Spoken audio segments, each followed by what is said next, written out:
যারা 3 দিন আগে স্লোগান দেয় গাছের ডালে কাওয়া তারেক রহমান অমুক, যারা স্লোগান দেয় আমার ভাইয়ের রক্তে লাল তারেক রহমান অমুকের আল, যারা নোয়াখালীতে চিটাগাঙ্গে কক্সবাজারে মিটিং করিয়া বিশ্রী কুশ্রী স্লোগান দেয় আমাদের নেতা নেত্রীদের নামে, শহীদ জিয়াউর রহমানের ছবি যারা পদদলিত করে, তারেক রহমান খালেদের ছবি, তাদের সাথে দেখে গিয়া বসে বসে হাসা হাসা কথা।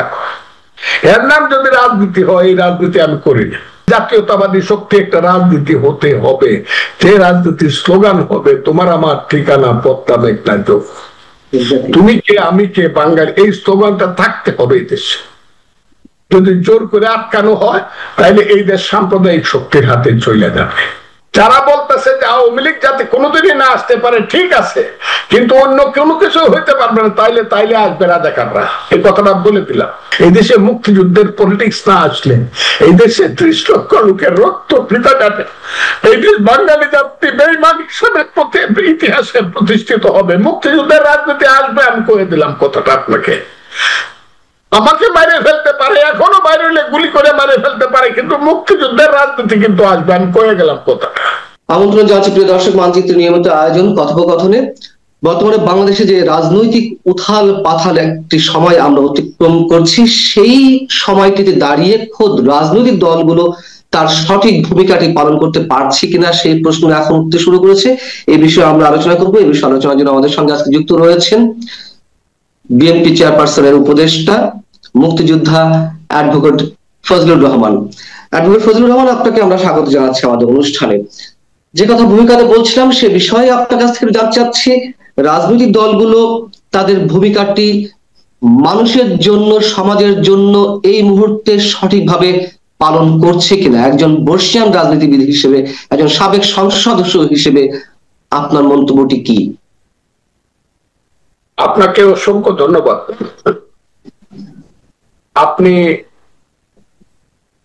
আমাকে যে প্রশ্নটি করেছেন তার আগে আমি জনগণকে সালাম দিচ্ছি, আসসালামু আলাইকুম।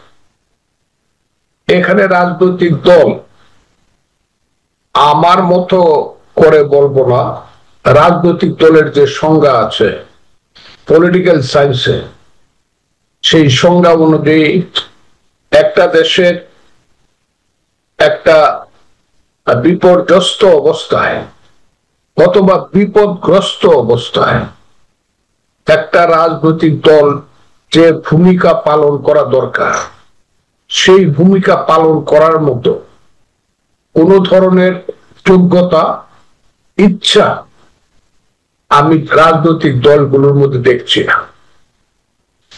এই রাজনৈতিক দলগুলো মূলত বর্তমান সরকারের ইচ্ছাকে প্রতিষ্ঠিত করার জন্য অথবা দেশে তার ইচ্ছাকে প্রতিফলিত করার জন্য এই সরকারকে বিভিন্নভাবে সহযোগিতা করছে। অথচ এই সরকার এই রাজনৈতিক দলগুলোকে মনে করছে তারা হলো তাদের সাইকোফ্যান। সাইকোফ্যান মানে হলো, খুব ভালো বাংলায় বললে মনে হয় বসংবদ, আর যদি আরেকটু বাংলা বলে তাহলে বলা হয় চামচা। চামচা মানে হলো সরকার তার কাজ নীরবে নিবৃতে অথবা প্রকাশ্যে বাস্তবায়িত করার জন্য 1 বছর যাবত করে যাচ্ছে। তার কাজটা কি? তার কাজটা হলো জাতীয় এবং আন্তর্জাতিক ভাবে যাদের সহযোগিতায় তারা ক্ষমতা এসেছে, বিশেষ করে জনাব অধ্যাপক মোহাম্মদ ইউনূস সাহেব যে শর্তে আন্তর্জাতিক শক্তির ক্রিয়ানক হিসাবে কাজ করার জন্য ক্ষমতা এসেছেন, সেই কাজ কিন্তু তিনি সঠিকভাবেই করে যাচ্ছেন। রাজনৈতিক দলগুলো হয়ে গেছে এখানে সুম্মুন বুকমুন উমিউন ফাহিউম লায়ারজিউন। তারা চোখ থাকতে দেখে না, কান থাকতে শুনে না, মন থাকতে বুঝে না, এইরকম একটা ভাব শুধু আছে যে আমাদেরকে একটু যদি খালি ডাক দেয়, না, আসো আসো এমনি দৌড়ায় গিয়ে তার উপরে পড়বো এবং তার মতো করে আমরা শেষ পর্যন্ত কথা বলবো। যদি কোনো কথা ইউনূস সাহেব না শুনতে চায়, তাদেরকে মনে কষ্ট দেয়, তখন বাইরে আইসা কিছু সমালোচনা করব, সমালোচনা করার পরে আবার ডাকবে, আসো আসো তোমাদের জন্য আমি সিন্নি সালাত রাখছি, আইসা বৈশাখ কথাবার্তা বলে দাও। এবং সবচেয়ে দুর্ভাগ্যজনক হলো এইখানে যে দলটি মূল একমাত্র দল মানুষের কাছে, মানুষ যে দলটির প্রতি আশা করে আছে, সেই দলটির নাম হলো বিএনপি বা বাংলাদেশ জাতীয়তাবাদী দল। সেই দলটি এখন আমার মতে খুব সঠিক ভূমিকা পালন করছে বলে আমি মনে করি না। কেন মনে করি না? সেই দলটির মধ্যে ডাক দেওয়ার সঙ্গে সঙ্গে দৌড়ায় মহাসচিব থেকে ধরে স্থায়ী কমিটির সদস্যরা গিয়া বসে কাদের সঙ্গে? যাদের এখন পর্যন্ত রেজিস্ট্রেশন হয় নাই। এইসব শিশু বাচ্চারা 500 মিললে ফজলুর রহমানের মতো একজনের ভোট পাবে না। 500। আমি আল্লাহর রহমতে যে ভোটটা আমার এলাকাতে পাবো, এরা 500 মিললে এই ভোটটা, কারণ 500 মিললে এরা 5 লাখ ভোট পাইতে পারে, 2000 করে পায়, 1000 করে পাবেন। এরা মেম্বারের ভোট এদের সাথে গিয়া বসে একবার বলতে পারে না আমার দলটা যে ঠিক আছে আপনি যদি কথা বলেন আমরা যাব, কিন্তু আপনি আমাদের সঙ্গে এককভাবে কথা বলবেন।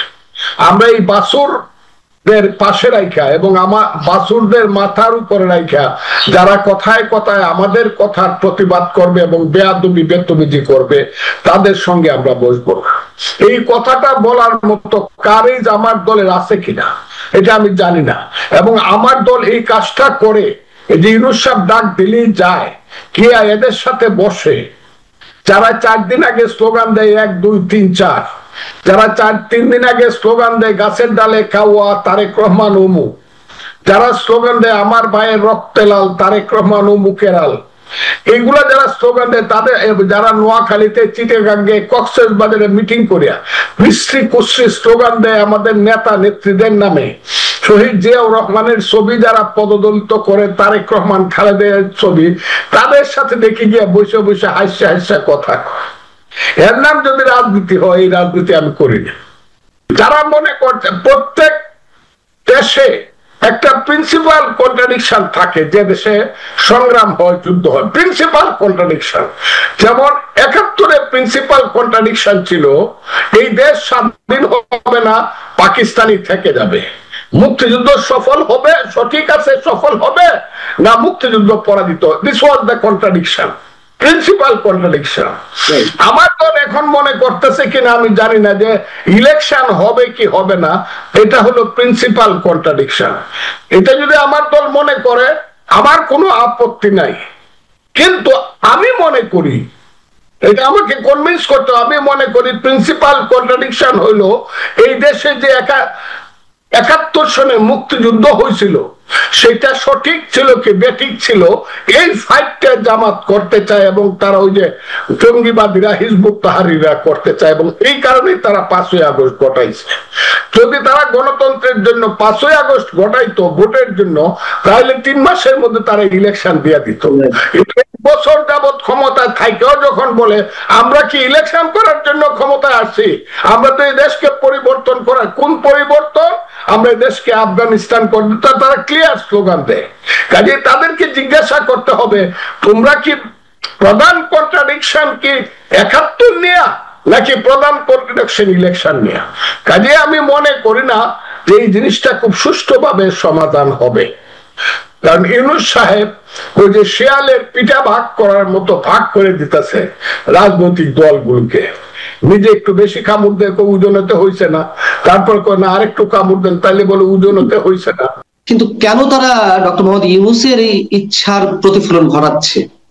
আমি আপনাকে বলি, ঘটাচ্ছে এই কারণে তারা মনে করতেছে যে ইউনূস সাহেবকে কোনোভাবে কনভিন্স করে সরকারের পক্ষে থেকে, যেহেতু ইউনূস সাহেব 15 ঘন্টা বিমানে উড়ে গিয়ে আমাদের নেতা জনাব তারেক রহমানের সাথে একটা কন্ডিশন করছে ফেব্রুয়ারির প্রথম সপ্তাহে 26 সনে ভোট দিবে, এই বিশ্বাসটা বিএনপি এখনো রক্ষা করতে চাচ্ছে এবং এই বিশ্বাসের মধ্যে বিএনপি আছে। কিন্তু এই বিশ্বাসের মধ্যে থেকে যদি দেখা যায়, কালকেও একজন বলছে তাদের মন্ত্রিসভার খুব সিনিয়র মিনিস্টার বলছেন চট্টগ্রাম বিমানবন্দর বিদেশিদের কাছে দিয়ে দেওয়াই উচিত।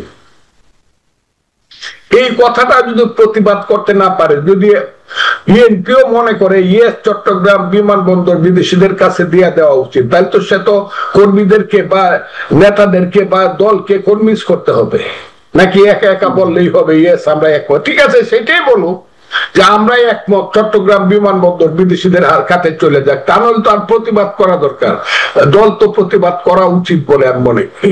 এগুলো তো বেসিক পলিটিক্স, এগুলো তো politics of existence of my country, আমার দেশের অস্তিত্বের প্রশ্ন এখানে। তারা কেন জিজ্ঞাসা করবে না সেন্ট মার্টিন দ্বীপ কি আমার দেশের ভিতরে আছে না বাহিরে চলে গেছে? এই ফাইট গুলো করবে না, খালি ইলেকশন ইলেকশন ইলেকশন, এটাই কি হবে? আর ইলেকশন তো তারা দিবে না। আমি বললাম they will not furnish election in this country under the leadership of mister অধ্যাপক মোহাম্মদ ইউনূস। হবে না এই দেশে। আমি 61 বছরের আমার অভিজ্ঞতা দিয়া কইতাছি, এই দেশে ইলেকশন ইউনূস সাহেবের অধীনে হবে না। যে 71 সনের যুদ্ধ বিরোধীরা এই দেশটাকে সমস্ত কিছু বিনা নির্বাচনে গ্রাফট করে ফেলবে, এবং বিএনপি মনে করতেছে এতেই বুঝে একটা ইলেকশন হইলে আমাদের খুব লাভ হয়ে যাবে। যে জিনিসটা আমাদের মতন সাধারণ মানুষেরাও বুঝতে পারছে যে ডক্টর মোহাম্মদ ইউনূস সাহেব কোনো অবস্থাতেই নির্বাচন দিবে না, তার অধীনে কোনো নির্বাচনও হবে না। এই জিনিসটি আপনার দল এত পুরাতন এবং অভিজ্ঞ একটি রাজনৈতিক দল, তারা কেন এটি বুঝতে পারছে না? তারা কেন সেই নির্বাচনের জন্য সর্বান্তকরণের চাপটি প্রয়োগ করতে পারছে না? এই দলটা অনেক বড়, তো এই দলের সিদ্ধান্তটা একটু ধীরে, এবং সেই সিদ্ধান্তটা ধীরে হওয়ার কারণেই বুঝতে পারছে না আমি বলবো না, হয়তো বা বুঝবে বা বুঝেছে, হয়তো বা স্টেপও নিবে, কিন্তু নিচ্ছে না। কিন্তু সময় যদি ফুরিয়ে যায়, সময় গেলে সাধন হবে না।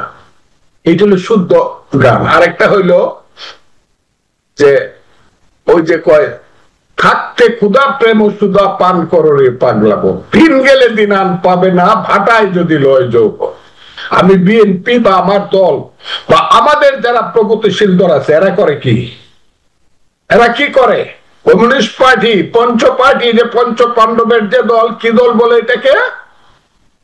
পঞ্চ পাণ্ডবের মান্না সাহেবদের নেতৃত্বে যে পঞ্চ পাণ্ডব, হ্যাঁ, নাগরিক ঐক্য, নাগরিক ঐক্য, নাগরিক ঐক্য, এবং 5টা মিলে কিন্তু একটা নাম আছে। এটা তারা কি করে? বাম গণতান্ত্রিক জোট, এরকম একটা আছে। তারা চুপ হয়ে গেল কেন? কি পাওয়ার? কিন্তু তারা ওয়াক আউট করেছে যে গণতান্ত্রিক কথিত ঐক্যমত্য কমিশনের বৈঠক চলছে, ঐক্যমত্য কমিশনের